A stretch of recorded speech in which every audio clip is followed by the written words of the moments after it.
아멘. 우리 옆에 계신 분과 이렇게 한번 인사합니다. 마지막까지 눈 뜨고 깨어 있읍시다. 예, 아직까지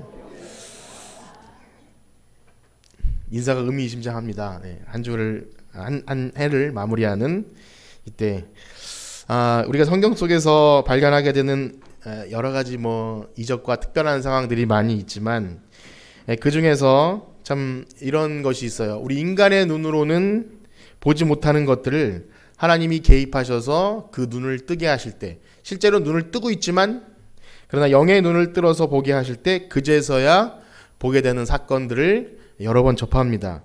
예를 들면 가장 유명한 사건이 아마 열왕기하 6장에서 그 이스라엘 왕이 엘리사를 죽이려고 이렇게 군대들을 동원할 때 그 종은 그것을 알지 못하고 눈이 어두워서 이제 우리가 어떻게 합니까 하는데 엘리사가 기도합니다. 이 종의 눈을 뜨게 해주세요. 그러니까 보니까 훨씬 더 많은 불말과 불병거가 이 군대를 둘러싸고 있는 그것을 보게 되죠. 또 한 가지는 좀 좋지 않은 얘기는 하지만 민수기에 보면 거짓 선지자 발람이 이스라엘을 하나님이 저주하지 말라 그랬는데 저주하기 위해서 이렇게 이 발락을 만나기 위해서 막 하는데 골짜기를 지날 때 나귀가 말을 듣지 않고 막 벽으로 밀어붙이니까 발이 상하고 그러니까 이놈의 나귀 하면서 막 채찍질을 합니다. 그러니까 나귀가 말을 해요. 왜 나를 때리냐고. 신기해서 그제서라도 이게 뭐지 해야 되는데 야, 이 나귀야 왜 내 말을 듣지 않냐 하면서 내가 널 죽여버리겠다. 그러니까 보니까 앞에 그제서야 보니까 하나님의 사자가 칼을 들고 서 있는 겁니다. 그 사자가 만약에 나귀가 너를 붙들지 않았으면 내가 널 죽였을 것이다. 이렇게 말하죠. 우리는 이런 상황들을 볼 때 알 수 있는 것은요. 영적인 눈을 떠야 그제서야 제대로 볼 수 있다는 사실. 반대로 우리의 육신의 눈은 한계를 가지고 있어서 우리가 보는 것이 전부가 아니라는 거죠. 못 보는 것이 훨씬 많다는 겁니다. 그 사실을 아는 것은 우리 신앙인들에게 너무 중요하죠. 그러니까 내가 보고 느끼고 하는 것은 아주 한계고 아주 제한적이고 아주 조그만데도 불구하고 내가 느끼고 생각하고 보는 것이 전부인 줄 아는 건 이건 신앙을 떠나서도 그런 사람은 아주 굉장히 편협하고 자기중심적인 사람이 되는 거죠. 자, 그래서 이렇게 말씀드리는 것은 이러한 사건들 공통적으로 발견되는 게 있어요. 이렇게 눈이 어둡고 이런 상황들에서 이렇게 말해도 이해 못하고 그 눈이 떠지지 못한 사람은 고집불통이라는 고집불통. 아무리 옆에서 이 얘기도 모르고 계속 그 상태를 유지하려고 애쓰기 위해서 발버둥을 치고 더 멸망길로 가죠. 또 한 가지 공통점은 뭐냐면 하나님이 개입하셔야 눈을 뜨게 된다는 거예요. 스스로는 헤어나올 수가 없고 내가 지금 눈을 감고 있는지 영적으로 어두워 있는지를 모른다는 겁니다. 당연한 말씀을 드리는 것 같지만 그런 거죠. 오래 믿었거나 또 내가 교회 생활 많이 했거나 이렇게 성경을 많이 봤거나 그랬다 할지라도 그래서 내가 뭔가 착각하고 내가 지금 잘하고 있다라고 이제 도움 받지 않아도 난 스스로 잘할 수 있어 라고 착각하기 쉽다는 것입니다. 이렇게 말씀을 시작하는 것은 이제 여러분 한 해가 이제 이번 주를 지나면 다음 주에는 한 살씩 더 먹고 만나게 되는 이제 마지막 주인데 이렇게 한 해를 마무리하고 다음 해를 준비할 때 또 지나온 날들을 돌아보고 앞으로 이게 우리 주어진 시간들을 계획할 때 나의 육신적인 생각으로 나의 마음으로 그렇게 고집하면서 준비하면서 내가 그래도 잘했구나 이런 것이 아니라 내가 이렇게 보지 못하고 연약함에도 하나님이 인도해 주셨구나. 그래서 앞으로 살아갈 때도 이렇게까지 그랬으니까 그냥 내가 신경 안 써도 하나님이 하시겠다 이것이 아니라 간구하는 거죠. 하나님께서 내 눈을 뜨게 하시고 내가 계속 눈 감고 하나님 힘들게 하는 게 아니라 이제 좀 보고 하나님께서 원하시는 방법대로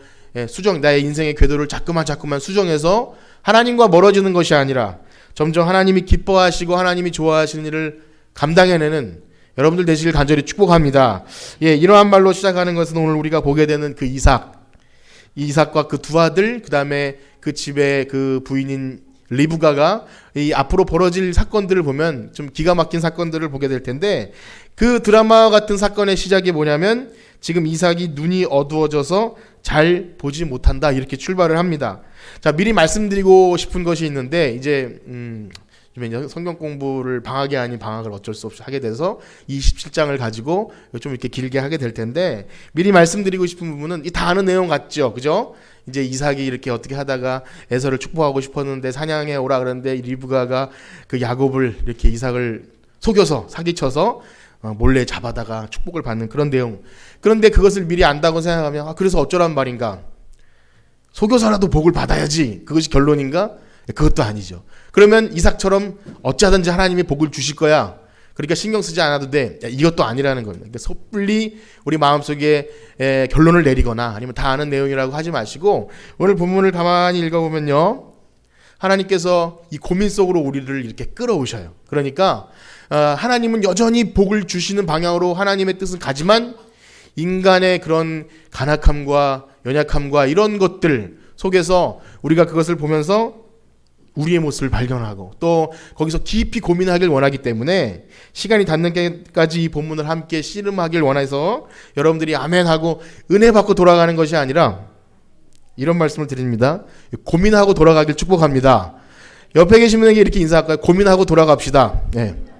그래서 저도 이런 인사를 받으면 목사님 말씀에 은혜 받았습니다라기보다 아마 고개를 좀 갸우뚱하시면 좋은 응답일 것 같다. 어떻게 하란 말인가. 그래서 여러분 조시는 분들은 큰 은혜를 받고 돌아갈 수 있고 깨어 있으신 분들은 큰 고민을 갖고 돌아갈 수도 있습니다. 자, 창세기 27장 1절과 2절 말씀을 한번 같이 읽어보도록 하겠습니다. 27장 1절과 2절입니다. 시작. 이삭이 나이 많아 눈이 어두워 잘 보지 못하더니 맏아들 에서를 불러 이르되 내 아들아 하매 그가 이르되 내가 여기 있나이다 하니 이삭이 이르되 내가 이제 늙어 어느 날 아멘. 현재 이삭의 나이가 몇 살쯤 되었을까요? 여기 나오진 않지만 대략 계산해 보면 이삭이 180세에 죽습니다. 그래서 이렇게 거꾸로 계산해 보면요 거의 한 137살 정도 됩니다. 엄청 많죠? 130상 돼요. 나의 계산 나왔으니 말씀 한번 제가 퀴즈 하나 내볼까요? 그러면 야곱이 그 아버지 이삭을 떠나서 외삼촌네 집으로 도망갈 때 왜 이 돌베개 베고 잠자는 그 야곱의 나이가 몇 살이었을까요? 대략. 예? 잘 가늠이 안 돼. 제가 그래도 연조가 있으신 사모님께 한번 테스트하게 물어봤어요. 몇 살쯤 됐을까? 한 20살쯤 되지 않았을까 그러는데 한번 생각해 볼까요? 그 이삭이 지금 137살이죠. 언제 야곱을 낳았죠? 60살에 낳아요. 대충 계산해도 70 정도 되는 거예요. 77살. 깜짝 놀랄 일이죠.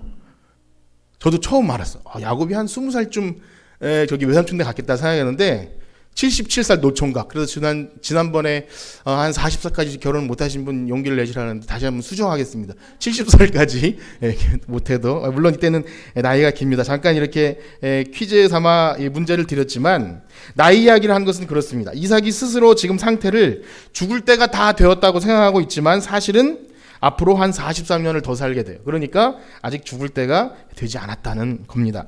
야곱이 돌아오는 것까지 보고 죽어요. 그 안에 리브가는 야곱을 도망 보내고 돌아오는 걸 못 보고 죽지만 이삭은 그때까지 살고 있습니다. 그러니까 지금 뭐냐면 이삭이 상황 파악을 제대로 좀 못하는 그런 것 같아요. 그렇기 때문에 오늘 본문에 나이가 많아 눈이 어두워 잘 보지 못한다는 것은 그저 그의 육신적인 그 눈이 어두워서 그래 이제 좀 안과에 가셔야겠네요. 좀 라식 이런 수술을 노안 수술을 하셔야겠네요. 그런 것을 말하고자 함이 아니라 이삭의 영적인 상태가 어두워졌다고 말하는 것 같습니다. 왜냐하면 우리 성경에서 신앙의 인물들의 그런 눈 얘기 나올 때는요 거의 다 그 영적인 상태를 대변해 줍니다. 대표적으로 모세가 있는데요. 제가 한번 읽어드릴까요? 신명기 34장 7절에 보시면 이런 말씀이 있어요. 모세가 죽을 때 나이가 120세였으나 그의 눈이 흐리지 아니하고 기력이 쇠하지 아니하니. 이제 하나님이 데려가실 때가 됐어요. 모세가 몇 살까지 살았죠? 120이니까 거의 죽을 때가 됐는데 어떠냐면 눈이 흐리지 않았다. 그러면 우리가 또 모세는 어떻게 하나님이 건강하게 해주셔가지고 죽을 때까지 눈이 정말 좋으셨네요. 그 육신적인 상태를 말하는 것이 아님을 우리 그냥 당연히 알아요. 아까 우리 노래할 때 나의 눈을 보게 하소서 아니면 똑바로 보고 싶어요, 똑바로 걷고 싶어요가 그저 육신적인 이야기를 하는 것이 아님을 우리는 알아요. 그것이 뭔지 영적인 이야기를 한다는 거죠. 그래서 모세는 죽을 때까지 하나님과 교제하고 그 지혜를 하나님과 교제하는 그런 생동감을 잃지 않았다는 거죠. 반면에 어떤 사람이 있었냐면요. 사무엘상에 보면 유명한 사람 나오죠. 한번 같이 읽어볼까요? 사무엘상 3장 2절에 시작. 엘리의 눈이 점점 어두워가서 잘 보지 못하는 그때에 그가 여러분 엘리입니다. 사무엘상의 시작은요. 지금 창세기를 하고 있지만 사무엘상의 시작은 이렇게 시작해요. 한나의 불임 그리고 엘리 제사장의 눈이 어두움. 그냥 못 낳고 눈이 어두운 게 아니라 영적인 불임의 시대, 영적인 눈이 어두운 시대를 처음 출발할 때부터 그렇게 합니다. 여러분 기억하실지 모르겠지만 사무엘상 저희가 다 이렇게 했어요. 제가 대충 기억하기로는 조용기 집사님이 변지 집사님과 연애하는 시절인 것 같아요. 어쨌든 그때 사무엘상을 할 때 그런 부분이 있어요. 이 사무엘상의 시작은 한나의 불임, 엘리 제사장의 그 눈이 어둠, 영적인 어두운 시대죠. 어찌되었건 지금 엘리 제사장의 눈이 점점 어두워 잘 보지 못한다는 것은 뭐냐면 이스라엘의 영적인 어둠을 그 문학적으로 표현하는 겁니다. 자, 그래서 종합해 보면요, 지금 이삭 여러분 어떻습니까? 아브라함이 100세에 얻은 아들이에요. 너무나 귀한 아들이었죠. 모리아 산에서 제사로 사실 바쳐 죽을 뻔했던 그 엄청난 기억을 가지고 있죠. 그 다음에 여러분 우리가 봤지만 나의 앞에 반석에서 샘물 나게 하신의 주인공처럼 그냥 막 가는 곳마다 샘물이 펑펑 터지고 거부가 되게 하셨던 그 이삭, 참 대단한 인물인데 지금 우리와 인간과 다를 바 없이 지금 이삭의 영적인 상태가 어둡다는 것을 볼 수 있어요. 마찬가지로 우리도 역시 마찬가지입니다. 우리가 스스로 서 있다고 하는 자야 넘어질까 조심하라라는 말처럼 우리가 언제든지 긴장하지 않고 내가 이쯤 됐지, 난 괜찮아, 나 이 정도면 충분히 했어 라고 자만하는 순간 넘어질 수 있다는 거죠. 오래 믿고 직분이 있고 혹은 뭐 경험이 많이 있다고 그래서 혹은 과거에 내가 은혜를 많이 받았다고, 나도 옛날에 한때는 기도 좀 하고 뭐 이렇게 했어 라는 그런 과거의 것이 바로 오늘을 살게 하는 영적인 보증수표가 되지 못한다는 겁니다. 여러분 그 절실하실 거예요. 어떤 분이 그렇게 말씀하시더라고요. 요즘엔 예배 드릴 때 드라마 보면서는 눈물이 이렇게 펑펑 나는데 예배 드릴 때 눈물 흘려본 기억이 없다라는 그런 과거, 항상 과거 이야기죠. 그것이 오늘을 살게 하지 못한다는 겁니다. 우리는 그것을 뼈저리게 느껴야 되죠. 그래서 그렇게 축복합니다. 여러분 날마다 새로운 은혜를 사모하시길 축복합니다. 오늘도 영적으로 새롭게 되지 못하면 우리 갈급하셔야 돼요. 얘 충분히 했어. 난 과거에 많이 했어. 이것은 미련한 거죠. 그래서 이렇게 영적인 어두운 상태. 근데 그 특징이 있습니다. 오늘 본문에서 이삭의 그 상태의 특징을 나타내 주는데요. 3절과 4절을 한번 읽어보도록 하겠습니다. 창세기 27장 3절과 4절입니다. 시작. 그런즉 내 기구 곧 화살통과 활을 가지고 들에 가서 나를 위하여 사냥하여 내가 즐기는 별미를 만들어 내게로 가져와서 먹게 하며 내가 죽기 전에 내 마음껏 내게 축복하게 하라. 여러분 혹시 반복되는 말을 발견하셨습니까? 예, 내가 나를 위하여, 이것이 사실은 원문에 보면요 한 8번 나온다고 합니다. 여기 4절을 그래서 4절을 내가 즐기는 별미를 사실 원문대로 하면 이런 거예요. 예, 내가 즐기는 별미를 나를 위하여 만들어 내게로 가져와서 나로 먹게 하라. 이렇게 뭔가 이상하게 어색하게 나를 많이 쓰는 거죠. 그러니까 많이 반복되는 것은 뭐냐면, 이렇게 말씀드리면 죄송하지만 자기밖에 모르는 노인네로 변한 그런 모습이 좀 볼 수 있어요. 이삭이 좀 귀하게 자라긴 했죠. 여러분 이삭이 아까 말씀드린 대로 뭔가 대단한 경험을 했어요. 아브라함 때 바쳐질 뻔한 그런 경험을 해서, 근데 그것이 어릴 때 아마 충격이었을 수도 있습니다. 귀하게 자랐는데 거기다가 부잣집 도련님으로 자랐어요. 결혼할 때 한 번도 연애하면서 밀당 한 번 안 해보고 그냥 가서 데려온 그 아내와 결혼을 했죠. 어릴 때 누가 괴롭히는 형이 있으면 엄마가 막 쫓아냈어요. 하갈과 이스마엘 그냥 막 쫓아냈어요. 그리고 그 만난 부인도 어떤 부인이냐면 낙타 열필에게 막 물을 막 줄 수 있는 대장부 같은 부인. 아내에게 손에 물 한 방울 묻히지 않게 해줄 게가 아니라 아마 이삭이 손에 물 한 방울 묻히지 않고 살았을 수도 있다, 이런 생각이 듭니다. 좋아 보이긴 하지만 어찌 보면 뭐랄까 자기밖에 모르는 사람이었을 수도 있겠다, 그런 생각도 듭니다. 제가 이삭을 지금 막 폄하하는 것이 아닙니다. 누가 뭐래도 이삭은 하나님의 그 종이었고 아브라함의 하나님, 이삭의 하나님, 야곱의 하나님, 그 믿음의 조상의 반열에 들어갑니다. 그건 누가 뭐래도 변치 않아요. 하지만 지금 본문, 이 순간의 본문은요, 지금 자기 스스로 판단해서 난 죽을 때가 다 됐으니까 내가 복을 줄 테니까 내가 맛있는 거 있지? 나에게 갖고 와. 그럼 내가 기분 좋아지면 복을 주겠다. 그렇게 지금 하고 있어요. 거기다가 지금 야곱과 에서가 태어나기 전에 하나님이 명령해 주신 것이 있잖아요. 큰 자가 작은 자를 섬기리라. 어떤 그런 중요한 메시지를 들었음에도 불구하고 그것은 온데간데 없고 내가 좋아하는 큰아들 에서에게 내가 지금 맛있는 것을 먹고 복을 주겠다. 지금 그렇게 하고 있는 거죠. 사실 세상적으로 봐서는 별로 문제가 되지 않아요. 그 이삭이요, 성경에 나오는 것보다 훨씬 더 그 고대 근동에서는 족장으로서 굉장한 그 지위에 있던 사람일 수도 있다고 합니다. 그런 면에서 본다면 뭐 이 정도 요구하는 거 사실 뭐 이렇게 문제가 되지 않을 수 있죠. 족장으로서, 어른으로서 충분히 할 수 있는 거죠.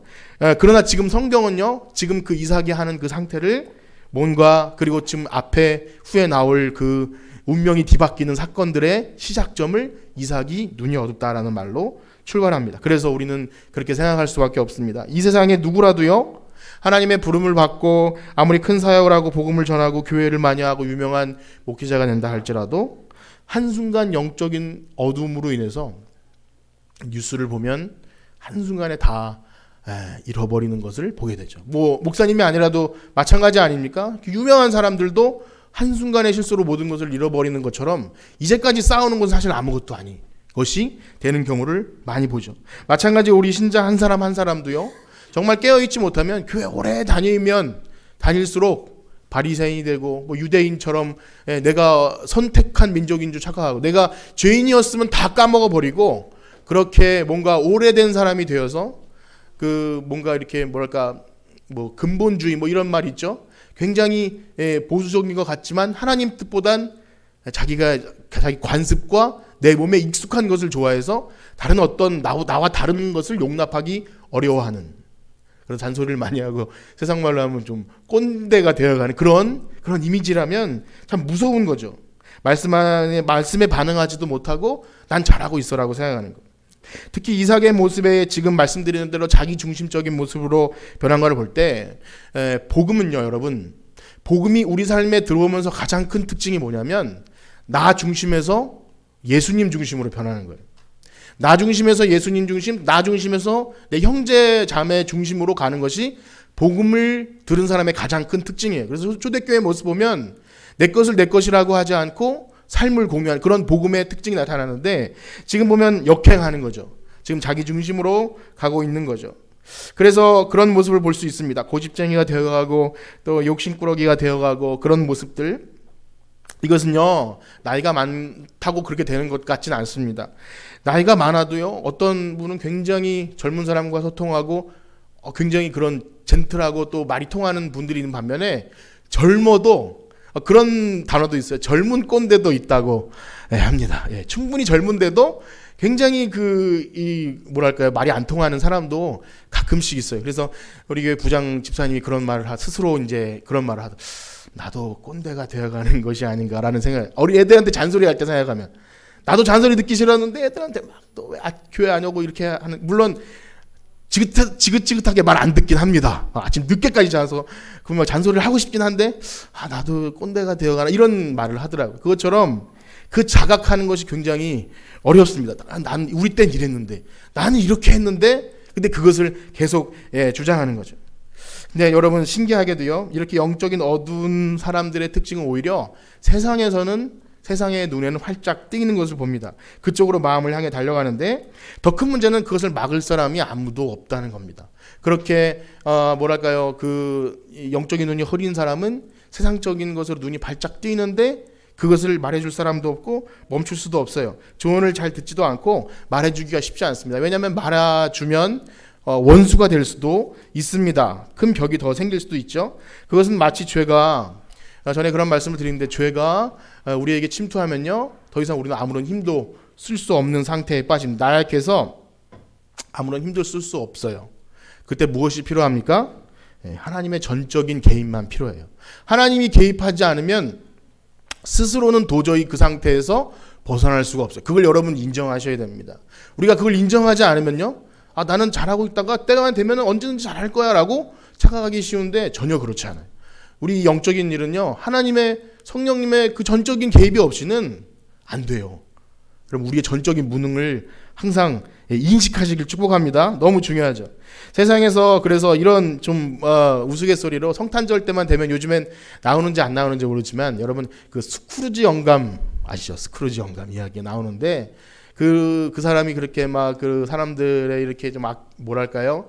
인색하고 그러면 막 애들이 놀리고 아니면 사람들이 주변 사람들이 아무리 얘기해도 못 알아듣다가 언제 변하냐면 유령이 나타나서 과거를 보여주고 현재를 보여주고 네 미래 죽어도 아무도 너를 찾는 사람이 이렇게 정도 그런 극적인 개입이 있어야 스크루지도 마음이 변해서 다음 날부터 이렇게 다른 사람으로 살게 되지 않습니까? 그 동화 얘기지만 그런 거예요. 스스로는 그것을 벗어날 힘이 없어요. 이번 한 해 동안 정말 안 보려고 듣지 않으려고 애써도 들을 수밖에 없었던 뉴스들이 이름만 대어도 알만한 유명한 교회 목사님들의 그런 마지막이 너무나 안타까운 소식을 들으면서 참 교인이라는 것이 가끔씩 창피하고 목사라는 것이 부끄러워질 때가 굉장히 많았습니다. 처음부터 그랬을 것 같지는 않습니다. 처음에 얼마나 그 과거를 비춰보면 얼마나 순수하고 열정을 가지고 하나님에 대한 열심을 가지고 그렇게 시작을 하지 않았습니까? 그러나 죄인이 자기가 어떤 신분인지도 모르고 죄인이 이제는 아닌 양 변한 거죠. 망각하고 건물이 커지고 재물이 많아지고 권력이 생기니까 이걸 내려놓기가 어려워요. 그런데 그때쯤 되면 누군가 옆에서 말해주기도 어렵습니다. 누가 옆에서 말해주는 사람도 없을 것이고 말해도 아마 잘 듣지 않았을 것입니다. 스스로 만들어 놓은 카리스마가 있고 또 한국교회 만연해 있는 여러분 목사님에게 혹시 좀 이렇게 적대시하면 벌을 받을 거야 라는 그런 뭐 물론 있지만 여러분 예수님은요 형제에게 미련한 자라고 한다든지 형제를 욕하는 사람은 지옥불에 갈 거 누구든지 마찬가지예요. 목사님뿐만이 아니라 그런 거지. 그래서 예전에 과거에 그런 분들이 있었어요. 우리가 사업이 잘 안 되고 뭔가 문제가 있는데 목사님과 관계가 안 좋아서인가 하면서 그걸 해결하기 위한 어떤 주술적인 방법. 여러분 그렇지 않죠. 목사님이 충분히 잘못하고 그러면 얘기를 꼭 해주셔야 돼요. 그거 안 해주면 여러분 잘못인 거예요. 일어나서 들으십시오. 혹시 여러분들이 말해주지 않으면 여러분 잘못이죠. 꼭 말해주셔야 되고 무슨 범죄가 있거나 아니면 뭐가 제대로 안 되면 꼭 그 얘기가 안 되는 순간 교회는 세상과 완전히 말이 안 통하는 집단으로 될 수도 있어요. 그래서 결국 어떻게 됩니까? 이제 말해줄 사람도 없고 성경을 봐도 들어도 변하지 않으니까 세상법에서 유죄 판결을 내리죠. PD수첩이 떠들고 2580이 얘기하면 들을 것 같죠? 안 듣습니다. 안 듣고 더 마음이 강팍해지고 왜 기독교를 탄압하냐라고 하면서 더 막장으로 가기도 합니다. 그럼 그런 거 이단들이나 하는 줄 알았어요. 저 만민중앙교회 이재록 씨나 하는 줄 알았어요. 그 성범죄를 저지르고도 인정하지 않고 우리 목사님은 죄 없어요 라고 말하는 그런 건 이단들만 그런 줄 알았는데 정상적인 교회라고 하는 것도 그래 무슨 문제가 생기면 아니라고 덮으려고 이렇게 성도님들 너무 착한 거죠. 덮어주려고 하는데 그러면 그럴수록 신천지 같은 데서 그 정보를 이렇게 파급해서 교회마다 그걸 뿌려요. 막을 수가 없습니다. 이런 말씀을 드리니까 참 암울하긴 하지만 여러분 우리 자신이 언제든지 영적으로 어두워질 수 있다는 거예요. 과거에 아무리 어떤 멋진 정말 전도도 많이 하고 교회일도 많이 하고 참 성경을 받고 그런 거랑 상관없이 우리가 영적으로 어두워지면 기머거리 독사가 되고 양심의 화인도 맞아서 어떤 변화도 되지 않을 수 있다는 사실을 아셔야 돼요. 나는 안 그럴 거야 라고 하는 생각은 큰 착각입니다. 우리도 그렇게 될 수 있다. 저의 좀 개인적인 경험이고 그래서 주관적이기 때문에 절대 진리도 아니고 그런 얘기를 한 말씀 드리고 싶은데요. 제가 좋아하는 일이 있는데 그것이 뭐냐면 저도 좋아하는 일에 많이 시간을 투자하고 마음을 빼앗기면 하는 스타일입니다. 전에도 그런 우스갯소리를 말씀드린 적이 있는데 제가 좋아하는 건 궁상 떠는 거죠. 뭐 궁상. 제가 스스로 고쳐보려고 그러다가 왜 휴대폰 이렇게 내가 액정 깨진 거 스스로 해보려고 조금만 돈에 해보려고 해다 성공을 했다 그랬잖아요. 기억을 하십니까? 성공을 했는데 더 잘해보려고 하다가 바짝 하면서 깨져가지고 그렇게 됐다는 얘기를 들었는데 최근에도 그런 경험이 한 번 있어서 좀 재밌으라고 좀 드리고 싶은데 이제 끌고 다니는 차가 있지 않습니까? 히타가 뒤에 이제 안 나오는 거예요. 앞에 연락하게 추워지는데 히타가 안 나. 보니까 이제 그 냉각 계통에 다 이제 썩어서 녹물로 가득 차 있습니다. 그래서 이번 주에 보니까 12월 23일 오후 설교도 없어요. 그래서 시간이 좀 있으니까 고쳐야겠다. 주문을 다 했고 이제 잘 고쳤어요. 녹물을 다 빼내고 히타 코어가 있어요. 보일러처럼 이렇게 도는 그 녹물을 다 빼내고 깨끗하게 청소를 정말 잘하고 딱 조립해서 히타가 빵빵하게 잘 나와요. 차 본네트를 열었으니까 이제 엔진 오일도 좀 하고 이제 해야 되는데 하면서 마음속에 좀 이렇게 성경도 좀 읽어야 되고 읽을 책이 있고 이제 독서 모임도 있어서 준비를 해야 되는데 이게 시간을 쓰다 보니까 계속 쓰는 거죠. 이 본네트를 덮어야지 하면서 덮어야 되는데 이렇게 기름 샌 흔적들이 이렇게 보이는 겁니다. 다음에 저거 고쳐야 돼요. 그래서 기름이 어디서 새는지 확인하기 위해서 잘 닦고 하는데 잘 안 닦여서 그 뿌리는 게 있어요. 제가 좀 말하니까 좀 불안해지시죠? 뿌리는 게 있는데 이게 약간 신납기가 있는데 쫙 뿌리는데 시동을 걸고 뿌렸습니다. 어떻게 됐을까요? 불이 확 붙었습니다. 차에. 그래서 순간적으로 똥멍청 이런 생각을 했어. 사람이 왜 이렇게 미련하고 차에 불 내가지고 뉴스에 나올 뻔했습니다. BMW만 불나는 게 아니고 20년 된 차에도 충분히 불이 날 수 있는데 좋은 차인데 제가 일부러 신나 있는 걸 뿌려서 막 점화코일에서 전기가 탁탁 튀는 차거든요. 불을 냈어요. 다행히도 옆에 이제 우리 항상 빗물이 준비되어 있으니까 확 뿌려서 끄기면서 이제 최진호 집사님도 와서 왜 차에 불을 내냐고 이렇게 했는데 제가 그런 말씀 주관적인 내용이에요. 그런데 이런 거죠. 시간을 어디다 쓰는지 내가 지금 누구인지를 망각하고 내가 좋아하는 일을 막 하다 보면 누군가 얘기해 주지 않으면 얘기해도 잘 이거는 내가 시간도 돈도 아끼고 겨울에 운동도 못하니까 운동할 겸 하는 거야 라고 이렇게 얘기를 했지만 사실은 내 합리화죠. 그냥 내 합리화하고 내가 할 일을 막 미뤄둔 거였죠. 누군가 깜짝 놀라게 해주지 않으면 스스로 내가 지금 어디로 달려가는지 망각하고 있습니다. 그런데 왜 제가 이걸 주관적인 얘기라고 했냐면 여러분 만약에 여러분이 다른 길을 가거나 영적으로 어두운 상태를 가게 될 때 하나님이 나를 깜짝 놀라게 해주시면 내가 돌아올 거야 라고 말하기 쉽지 않습니까? 여러분 그런 일은 잘 일어나지 않아요. 조심하면 다 해결이 됩니다. 이렇게 문제가 발생하는 것 우리가 조심하고 잘 조심하면 더 잘 해결되기도 하고 문제가 발생해야 하나님이 원치 않는 거구나라고 그렇게 하나님이 오늘날 계시하지 않아요. 그때 민수기 때처럼 막 나귀를 말하게 하시든지 아니면 뭔가 막 불이 나게 해서 야, 너 그 길이 아니야 라고 잘 말씀하지 않아요. 왜냐하면요 오늘날은 여러분 우리가 만인 제사장이라는 얘기 들어보셨나요?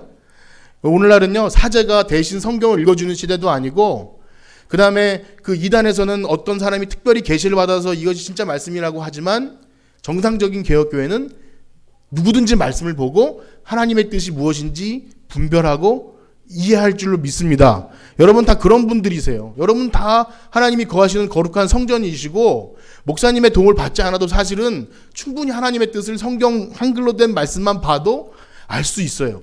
문제는 뭡니까? 안 본다는 거죠. 안 보고 이해하려 들지 않고 그 다음에 그냥 그렇게 흘러 떠내려가기를 스스로 바랄 때 하나님께서 막 깜짝 놀라게 해주시는 것 여러분 아주 큰 역사가 아니면 불가능한 거예요.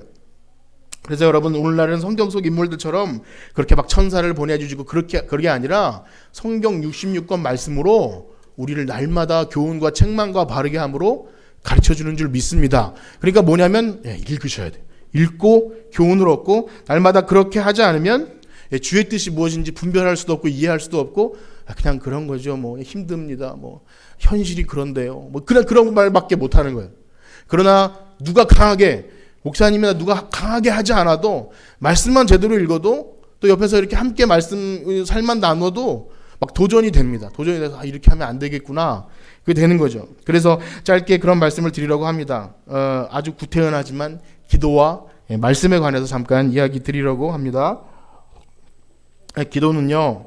우리가 기도하면 회개하고 간구하고 영광 돌리고 이런 것이 있지만 너무 중요하지만 우리의 기도는 날마다 주의 뜻이 무엇인지 제가 까먹지 않고 이해하게 해주세요. 이런 기도가 참 중요합니다. 내가 주의 뜻이 무엇인지 혹시 내 욕심대로 주의 뜻을 망각해버리고 내 욕심대로 사는 것은 아닌지를 제가 빨리 하나님 깨우쳐 주세요. 성령님 나를 깨우쳐 주세요. 이런 기도가 너무 중요하죠. 예수님 그렇게 기도하셨어요. 나의 원대로 마시고 아버지의 원대로 되기를 원하는 거죠. 우리가 기도할 때 그걸 자꾸 연습하셔야 돼요. 그렇지 않으면 주세요. 내가 이거 그거 하지 말라는 거 아닙니다. 그런데 정말 필요한가? 정말 내가 제일 중요한 게 그건가? 지금 영적인 문제가 아니라 육적인 문제가 더 중요하다면 하나님 주시겠지만 그건과 상관없이 계속 육적인 문제만 구한다면 하나님도 답답하실 거예요. 그런데 정말 그것이 필요한지 구하면서도 하나님 제가 정말 구하는 것이 맞을까요? 그것은 계속되는 우리 마음속과 하나님과 그렇게 대화하겠죠. 기도는 그래야 한다는 것. 그래서 여러분 우리가 어떤 목사님이 그런 말씀 하시더라고요. 새벽 예배를 열심히 하는데 우리 옛날에 엄마들이 장독대에 정한수 떠놓고 새벽에 비는 것과 새벽 예배 나오는 것과 무슨 차이가 있죠? 라고 물으면 잘 대답 못 하신다. 물론 차이는 있죠. 전능하신 하나님께 간구하니까 큰 차이가 있겠죠. 그런데 내 소원을 간구하는 측면에 있어서는 그게 다를 바가 없다는 거죠. 우리 기독교의 하나님께 대한 기도는요, 나를 내려놓는 겁니다. 내 욕심과 나의 계획과 방법들을 내려놓고 하나님 말씀해 주시면 제가 한번 따라 보겠습니다. 따를 힘도 주세요. 여러분 그렇게 기도하시길 축복합니다. 이 말씀에 대해서는요, 이렇게 설교를 듣는 시간과 개인적인 성경 공부가 꼭 병행이 돼야 됩니다. 지금 연말이니까 제가 그렇게 여러분 한 해를 혹시 계획하신다면 그렇게 말씀드리는데요. 설교를 들을 때 여러분 은혜가 되는 말씀 많이 있을 수 있어요. 아멘 하고 기분이 좋을 수도 있지만 때로는 그 앉은 자리가 불편할 수도 있습니다. 불편하고 뭔가 내 얘기를 하는 것 같고 여러분 그럴 때도 말씀과 내 삶이 다를 때 그 현실에서 분투하면서 아까 서두에 말씀드린 대로 고민하면서 돌아가도 괜찮아요. 그게 훨씬 낫습니다. 그냥 문제를 대충 봉합하고 돌아가는 것보다 그냥 좀 아픈 찔림이 있는 상태로 돌아가서 한 주 동안 고민하면서 기도하는 게 훨씬 영적인 거예요. 예, 그러면 여러분 그런 고민하시길 축복해요. 만약에 좀 오늘 말씀을 들으면서도 어렵다 혹은 내가 어떻게 했는가 이런 생각이 들면 다행인 거죠. 그래서 그 부딪힘이 있어야 우리의 영적인 어두움이 자꾸 벗어지고 눈꺼풀이 벗어질 줄 믿습니다. 그래서 구약의 선지자들도 그렇게 사람들이 싫어했지만 하나님이 계속 보내서 시킨 게 듣기 싫은 말씀을 계속 하게 하는 거예요. 듣기 싫은 말씀. 그래서 싫어 버림받고 죽임당하고 막 굴에 묻히기도 했지만 어쨌든 하나님은 계속해서 말씀하셨죠. 또 한 가지는 여러분 개인적으로 성경 공부를 하시고 그룹으로 꼭 성경 공부 시간이 있어야 되는데 그것은 통독하거나 뭐 필사하는 것도 뭐 의미도 있지만 그것보다 더 중요한 것은 성경은요, 이 성경책 자체에 어떤 뭔가 나오는 게 아니거든요. 성경책 자체를 뭐 던져서 뭐 되거나 배구 자는 게 아니라 그 내용을 의미를 파악해서 그 내용이 내 삶에 적용되고 묵상되어지는 것이 목적입니다. 그렇기 때문에 말씀을 올바로 이해해야 되는데 그냥 읽어 내려가거나 해서는 참 어렵습니다. 그래서 곱씹어 읽고 어려운 것은 사전도 찾아보고 그런 게 너무 중요한데요. 그것도 혼자가 아니라 이렇게 나눔이 있어야겠죠. 개인적인 큐티를 하더라도 큐티 나눔이 있으면 좋겠고 그룹으로 성경 공부를 하는 것이 너무나 중요합니다. 자신이 영적으로 어두워지는 것도 몰라요. 그런 관계가 없으면 나에게 얘기해 줄 사람도 없고 내 삶을 얘기할 수도 없을 때 내가 영적으로 어두워진지를 더더욱 몰라서 난 잘하고 있어 라고 그렇게 큰 소리 칠 수 있습니다. 여러분 교회는 온전한 사람들이 모이는 곳이 아니지 않습니까? 그래서 함께 일을 하다 보면 부딪힘이 있어요. 뭔가 다르죠. 서로 다릅니다. 그 속에서 나의 연약함이 드러나는 것이지 여러분 그냥 교회 나와서 2시간 이렇게 예배 드리고 안녕하세요 인사하고 헤어지는 관계 속에서는 어떤 자신의 연약함이 드러나지 않아요. 드러나야 그제서야 영적인 어두움을 거풀을 벗겨낼 수 있는데 그걸 거부하죠. 함께 하는 걸 거부하죠. 난 예배 잘 드리고 있고 근데 여러분 로마서를 할 때 말씀드렸지만 여기 나온 것은 그냥 모임이지 예배는 우리 삶 전체예요. 아까 우리 이수원 지사님 기도하셨지만 여러분 돌아가서의 삶이 더 예배입니다. 그러기 위해서는 여기서 연습을 하셔야 돼요. 근데 그것이 안 되면 내가 신자인지 아닌지 나도 까먹을 정도로 그렇게 살 수밖에 없는데 힘들고 어려워도 여러분 같이 하셔야 됩니다. 같이 하고 말씀을 나누고 할 때 부딪힐 때 그제서야 드디어 영적인 교제가 일어납니다. 나의 연약함을 드러내세요. 원래 아니까 다 알고 있는 거니까 얘기하면 너 그런 사람이었어 너랑 안 놀아 이게 아니라 더 위로하고 더 영적인 일을 하게 될 줄 믿습니다. 여러분 앉아 계신데 여러분 너무나 마음이 어려우실 것 같아서 이렇게 말씀을 마무리하고자 합니다. 27장의 큰 주제를 미리 말씀드리면 앞으로 한 2주 정도 더 할 텐데 말씀드리면 어찌하든지 사람이 이랬든 저랬든 사람이 막 사기를 쳤든 아니면 이삭의 눈이 어두워졌든 하나님의 역사는 하나님의 복은 자기 갈 길을 갑니다. 복을 받을 자에게 복을 주셔요. 하나님의 역사는 그렇게 사람이 어쩌든지 갑니다. 중요한 건 뭘까요? 우리가 어디 속해 있느냐입니다. 우리가 하나님의 역사를 거스르는 쪽에 속해 있느냐, 아니면 그것을 인정하고 받아들이고 그 길로 가느냐, 그건 너무나 중요하죠. 개가 짖어도 기차는 간다라는 그런 말처럼 아무리 사람이 막 뒤죽박죽 만들고 개판을 쳐도 하나님은 복받을 자에게 복을 주시고 은혜 받을 자에게 은혜를 주십니다. 그래서 여러분, 우리가 할 수 있는 것은 아무것도 없지만 바라고 소망하는 것은 그런 거죠. 정말 하나님이 계신 것과 자기를 찾는 자에게 상 주시는 것을 믿고 겸손하게 나가야 될 줄 믿습니다. 그것이 믿음이죠. 그래서 여러분, 마치면서 오늘 이삭이 귀가 간질간질할 것 같아요. 제 이삭을 욕심꾸러기 그런 노인네로 그랬는데, 히브리서 11장 20절에 믿음짝에 이삭을 어떻게 표현하는지 한번 읽어볼까요? 히브리서 11장 20절입니다. 시작. 믿음으로 이삭은 장차 있을 일에 대하여 야곱과 에서에게 축복하였습니다. 저는 개인적으로 이 말씀을 읽으면서 너무나 이해가 되지 않았어요.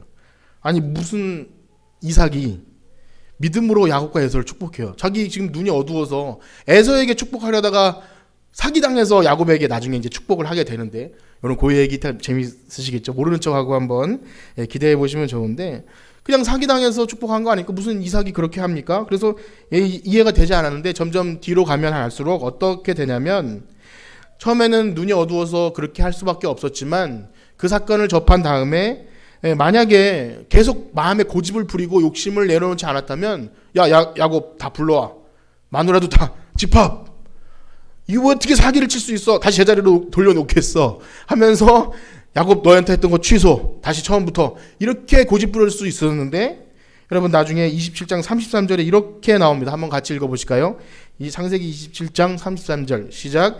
이삭이 심히 크게 떨며 이르되, 그러면 사냥한 고기를 내게로 가져온 자가 누구냐?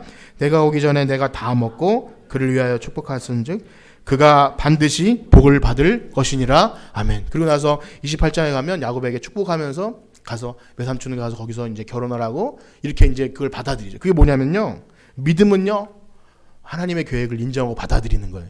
이삭이 잘나서 그런 것이 아니라 자기 잘못을 인정한 거죠. 아, 이게 하나님 뜻이구나라고 인정했으면 더 이상 고집 부리지 않고 욕심 부리지 않고 거기서 하나님 뜻대로 하는 것, 그것이 우리 믿음의 사람들의 가야 될 길인 줄 믿습니다. 그래서 오늘 말씀을 마무리하고 또 한 해를 마무리하면서, 하나님께서 우리의 삶에서 보게 하시고 듣게 하시고 느끼게 하시는 모든 상황 속에서 여러분 하나님의 보게 하시는 것으로 보는 여러분들 되길 축복합니다. 내 욕심과 나의 계획과 이제 한 해를 준비하는 나의 생각들을 내려놓고 하나님이 보게 하시고 우리 영적인 눈을 떠서 듣게 하시는 것을 듣고 그 길로 걸어가시는 여러분들 되시길 간절히 축복합니다. 우리 찬양 드리고 마치도록 하겠습니다. 주님께서 우리의 삶에 빛을 비추셔서 새 부대가 되게 하여 주시고 주님께서 원하시는 그런 기쁨이 되게 하여 주시옵소서. 이런 마음 가지고 나 주님의